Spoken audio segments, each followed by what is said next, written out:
Hello, my name is Cynthia. You've reached my Flosstube channel, Cynthia Brew Stitching in the Light. If you are new here, welcome, and if you're a returning subscriber, welcome back. I have a special collaboration that I'm excited to share with you today.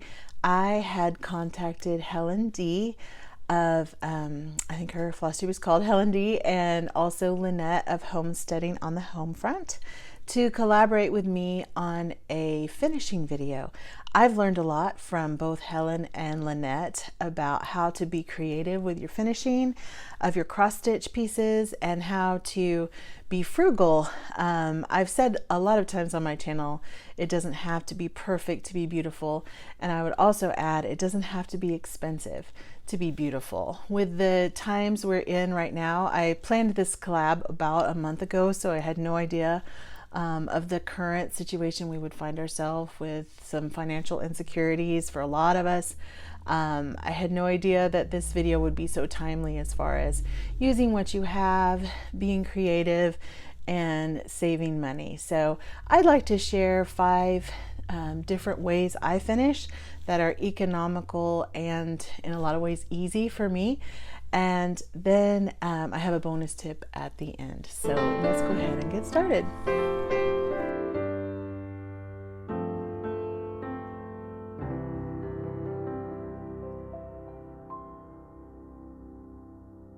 The first item on my frugal finishing list is foam core from Dollar Tree. I've heard a lot of Flosstubers mention that they use mat board or that they have their Hobby Lobby cut foam core for them, and it's not very expensive to do that, but I usually spend 99 cents and get a piece of foam core from Dollar Tree. You can see it down here's the label, and I get a black color so that if my fabric is cream or has a light color, no threads will show through. Usually I'm working with Monaco and Ada on these pieces that I finish inexpensively, so the fabric's pretty thick, but if that were a concern, the dark color would help alleviate that. I just measure it out. I'll show a picture of how I do that, and slice it with a box cutting knife, not an X-Acto knife.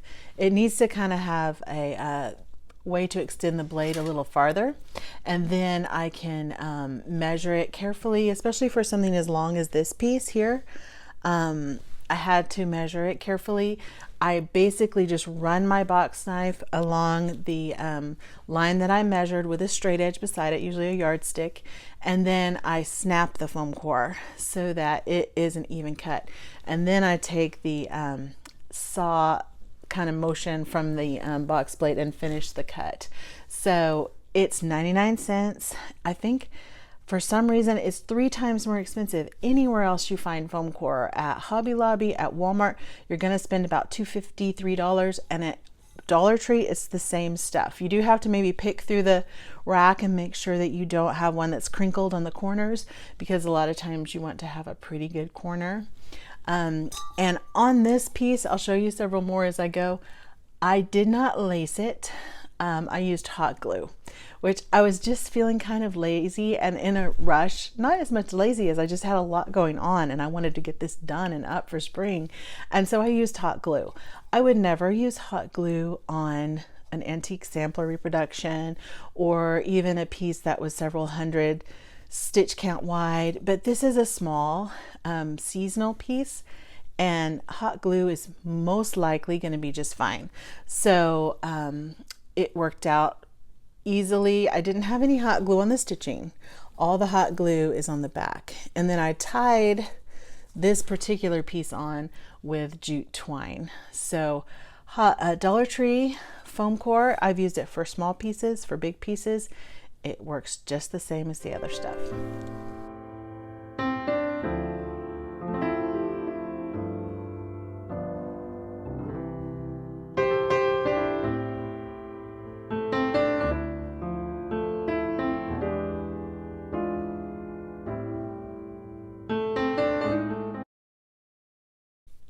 The next item on my list is one of the least expensive. I started with the 99-cent or $1 foam core, and my next item is duct tape. And I know some people would cringe at the thought. This sounds kind of redneck, but on this little tiny freebie that I did from Pinterest, I'll insert a picture of how I had this finished because I've put it away. It was actually used for a fall piece, and so it's downstairs. But this was attached to a metal bucket with a magnet. Put the date on the back with Sharpie, and it was just a couple days stitch. So I don't feel bad at all. I was having a little bit of trouble getting it to stay down, I guess, or I layered several fabrics. So I just stuck a bunch of duct tape on the back to hold it down. Duct tape is amazing stuff. It will do an amazing job. So this is going to probably be here for a really good long time. And this finish turned out really cute. It has some specialty stitches on it. I talked about it back in my July Flosstube if you want to look back and see more about it. And I think it's linked there as well. But duct tape for some items works just great.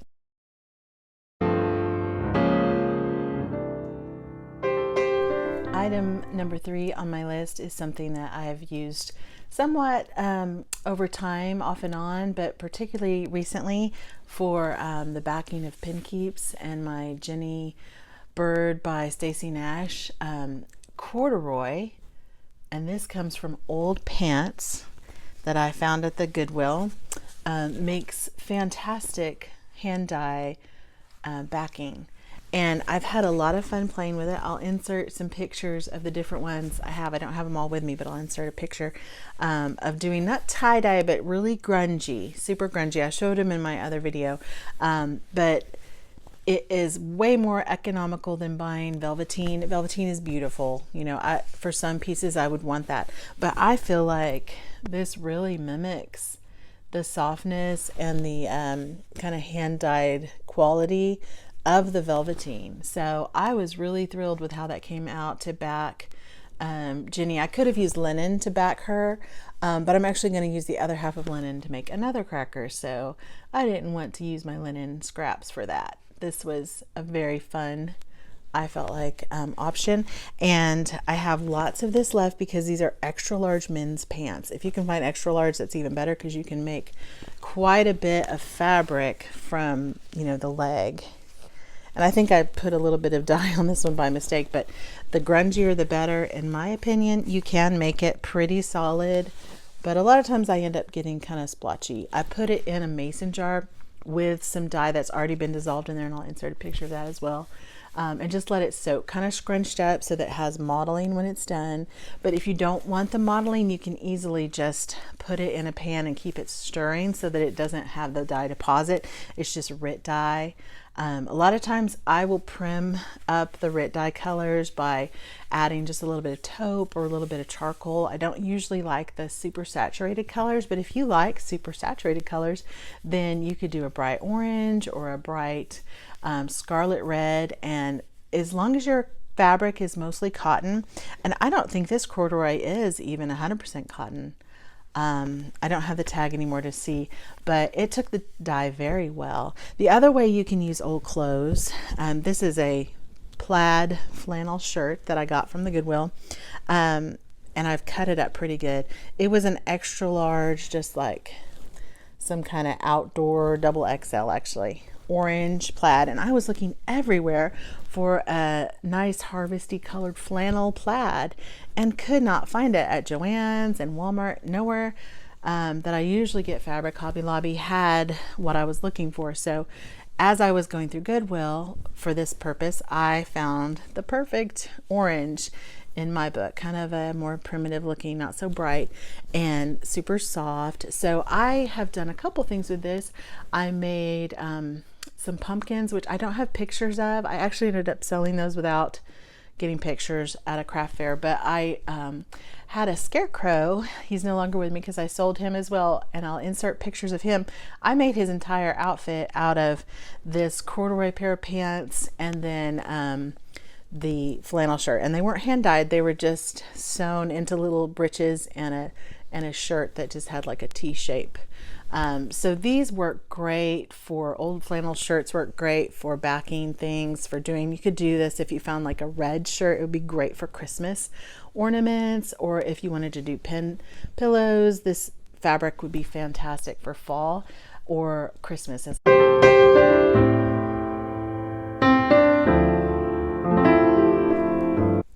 The next item on my list, number 4, is buttons. And this is an obvious one in some ways, but I really wanted to just kind of get you thinking of some more economical ways that you can find and source buttons. Buttons can go in the middle of a ribbon like this with a twine flower that was on a fall piece, or on a summer piece with a bee, or on an actual pin keep, and I'll insert a picture of the one that I have downstairs here. Buttons are in a lot of our sewing boxes and have been inherited from different family members for a lot of us, so we probably have quite a few. But if you do not, my supply wasn't actually really huge. One fun way to get some, and this is really tiny, I don't know if you can make it out with the glare here, is to go through eBay, and these came from China. They're shell mother of pearl buttons. They're super tiny but super pretty, and they come, you know, they're natural buttons. They have a lot of brown on the back from the shell, and I think they were about $1.20. I can link some below. There's quite a few different sources on eBay, but it may take, like I said, about 6 weeks, but you'll get an entire package of like 100 mother of pearl buttons. So for like blackbird designs and some of those more primitive vintage pieces, mother of pearl buttons are perfect. And then for some of the more fun pieces, you know, these little plastic like snowflakes and bumblebees, I've found at Walmart for no more than 99 cents. Buttons can get expensive, and so it's worthwhile to do a search and kind of have a stash. I almost forgot, I wanted to do an add-in, because one of my buttons has a charm actually attached to the front of it that I sourced from a brass charm company. I found this through Stephanie of Miss Oh So Crafty. Here's several choices. These run about 15 cents a piece, and I have plans for some of these. Halloween medley is probably going to get that one.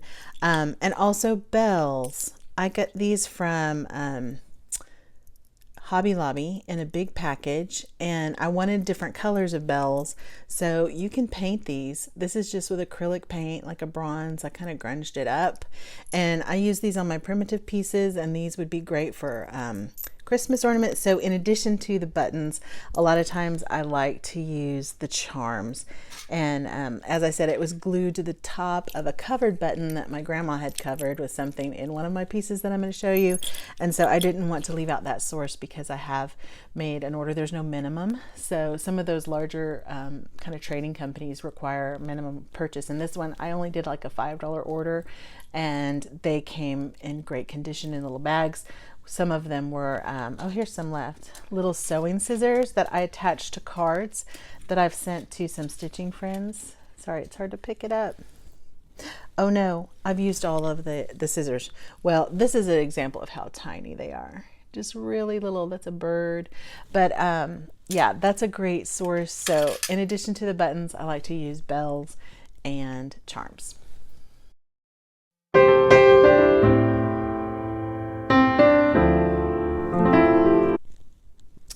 The last category that I wanted to share with you is an area I still need to perfect. I have experimented a lot with hand dyeing different kinds of trim, but haven't got quite the results I want. And I'm pretty sure that that's because the chenille yarn, look how much you can get for $4. I think that's with my coupon, but it may have been on sale. But I'm sure this was $4. It's a brand called Yarn Bee from Hobby Lobby, and it's velvety smooth. It's super soft, and it is, I think, 100% polyester. I don't have my glasses on, but that was my experience. Yes, 100% polyester, and you do get some really fun colors. I've found that I can get a really fun kind of strawberry red, and the pastels work out really well. I've gotten some really pretty aquas and smoky blues, and I do try to get a little bit of variegation there. But when you put it in a mason jar with hot water and RIT dye and let it just steep, as it didn't get darker. That was one thing I found out. I would try, well, you know, if it's not as dark as I want, I'll just leave it in there longer. I would leave it in overnight and I would still get the same result. And I believe that's because RIT dye is not ideally for polyester, it's for natural fibers. So they do make a new RIT dye. I don't know how new it is, probably a couple years though, that's for synthetic fibers. And I want to say it was Darlene, one of my subscribers, had shared that she'd had good success with using the dyes that are made for synthetic fabrics. So when I tried to get a red, in fact, for a Christmas piece, this was as dark as I could get, and I didn't even rinse it off. This is just full-on dye. So it's fun and it'll look good in a primitive piece, but I wanted a bright red for my punch needle trim around the edge to match the yarn that was in there, the DMC 666 yarn, and I could not achieve that color. And I'm relatively positive it's because it's the wrong kind of dye. But as y'all know, the chenille trim is pricey, and some of it's not even as thick as this yarn. And you're going to spend about $6 for that same amount. So for $4, I intended to give out a lot of this to friends. We didn't get to have our Stitchy Retreat with the current state of affairs with our quarantine, but I can give away a lot of this trim for fun. And I use it, I'll insert some pictures. I use it to go around a flat fold finish if I'm putting it on a tray in a kind of Priscilla style. I also use it to, I had one other use for it and it has left me. Hang on just a second. I haven't used it this way yet, but it's a lot of times used for trimming the edges of pin keeps. And the last one I did, I decided didn't need it. That's why it was. I was ready to use this pretty robin's egg blue, but I decided it didn't need the extra trim. But I know it will come up when I have an occasion to use it. So I'm going to use the Aleene's glue. That was Teresa Vinette's tip when we were at our retreat in Silver Needle and using the chenille. She actually prefers to use the Aleene's glue very lightly so that you don't have to stitch. And I will be doing that with a lot of these fall colors. Let me just show you a few of the ones that I got here. That one's really cool. Like I said, I had this kind of orangey one. Would be super fun for Halloween, and then for fall just in general, and then the grays. So a lot of these will go with just about anything, and you can make them purple. I didn't have a lot of luck with black. I was trying to make some black, and that's definitely going to require some synthetic.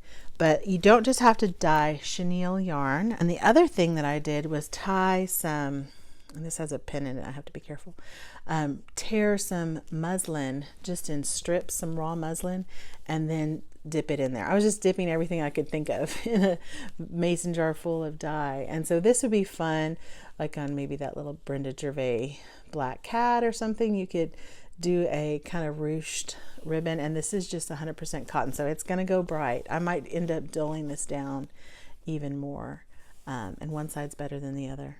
But if you want to take strips of this, you can make it any color you wanted, red, brown, purple, and those are fun for ruffles. I had put torn muslin around my spring bird from Brenda Gervais that I've shown in a picture earlier, but I wanted to have some other colors too, and I'll probably continue to do that because this is just scrap that would end up getting torn and thrown away, and I think it's cute.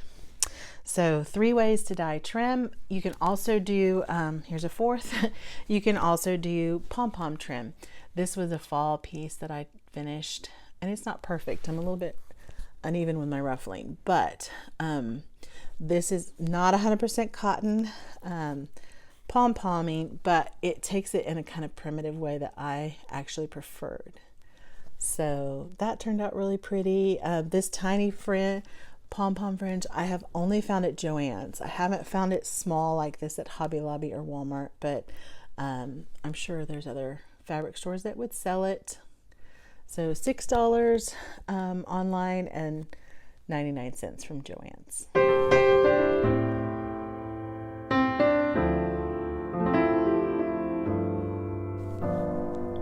My last frugal finishing tip is one that I actually learned from Lynette.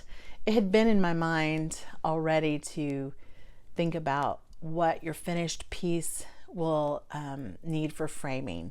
A lot of the designers don't really consider a standard size frame when they are charting. Helen D stitches, Stephanie recently did with her Mary needleworker. I really appreciate that it'll go into an 11 by 14, but a lot of times you just get what you get. And so Lynette has done a video, and I might ask her if she could link it in hers, and she may talk about it in her video as well, how to do the math, like how to actually figure out what your size will finish, and how to get it to fit a frame that you already have. I'm not as good with math. I even figured out the time wrong for the time difference between Lynette and Helen D and I, so they'll know this for sure. But I basically kind of wing it. I have a whole stash of frames. I'll insert a picture of some of the ones my mom has given me, and others I find at antique malls and pick up usually for only a couple dollars. I have spent up to $10 if it's a really unique frame or something that's special, but cheap frames. My mom's given me a ton as she's downsized from house to house. She has unloaded frames on me, which I have happily taken off her hands, and some of them are rusty and crusty. I am currently working on a Stacy Nash, we always say her name funny, Stacy Nash, sampler that I had a frame in mind for, and I felt like it was going to fit perfectly. But as I was stitching, I thought, this stitch is turning out longer than I realized. And sure enough, I took the frame that I thought was going to work. Like I said, I didn't do the math. I was just kind of eyeballing it and looking at it as I was stitching. I realized that the bottom flower border was not going to fit in the frame, but the rest of the sides, the three sides of the sampler, fit perfectly. And so Mrs. Baxter, or Miss Baxter, is going to be standing on the bottom of the frame, and there'll be chickens, but I don't intend to stitch the bottom flower border, and I think that'll be fine. It's a very primitive piece. It's going to save me a lot of hassle because that border is pretty intensive with the number of stitches and the number of counts, or the amount of counting that you have to do. So I was like, woohoo, I found a way to get out of that and for it to fit in my frame. Professional frames that you buy custom can cost, as you know, upwards of $60, $100, and my frames were free. So I used my 99-cent Dollar Tree foam core. I either tape it or glue it on depending on the level of time I've spent on this sampler, and I get it on my wall instead of under a box, under my bed. So that's the main impetus of this video collab, was to encourage you not to be afraid, not to think that your needlework is so precious that you might mess it up. Some things I get it. And my Hawk Run Hollow piece that's probably going to take me 4 years, I will not use any of these finishing techniques on. I will probably have some help professionally with that. But for a lot of the things that I stitch that only take me a couple of weeks, I want to be enjoying those, and I want them to be in my home for my family. So I just want to encourage you to be brave and not feel intimidated by the process. I'm trying to do videos throughout my channel as well that encourage you to try new things and not to be intimidated. And there's still things that I'm intimidated by. I am in no means a master at this. I still have a Mirabilia that's sitting in a cabinet that intimidates me with the beading, and I have other satin stitch pieces and specialty stitch pieces that just kind of have me afraid. So I get it, but I hope to inspire and encourage, and I know that Helen and Lynette have done that for me. So this collaboration hopefully will encourage you as well. And I hope you are taking care and staying safe in your home, and enjoying your needlework and feeling inspired. So thank you for spending the time with me and for watching. Have a good day.